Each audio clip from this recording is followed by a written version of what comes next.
ওনাদের তৎকালীন যারা দায়িত্বে ছিলেন, প্রদেশ কংগ্রেসের পদাধিকারী ছিলেন, তারা বাংলার মানুষের কাছে এই শহীদ দিবস নিয়ে তাদের কি গ্রহণযোগ্যতা মানুষের কাছে আছে, এটা আমার প্রশ্ন চিহ্ন থাকবে। এটা মমতা বন্দ্যোপাধ্যায়ের হয়ে পুনর্বাবু যদি বলে থাকেন যে 13 জন শহীদ পরিবার তাদের সঙ্গে আছে, সেটাও যেমন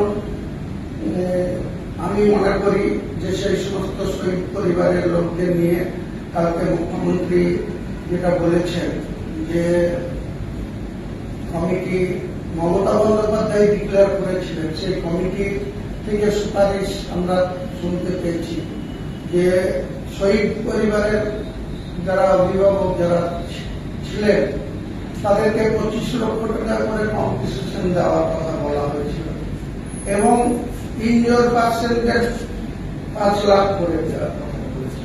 সেখানে ওনারা দিয়েছেন কত? 15,000 টাকা ইনজোর পার্সেন্টেজ আর 2 লক্ষ টাকা করে শহীদ পরিবারের।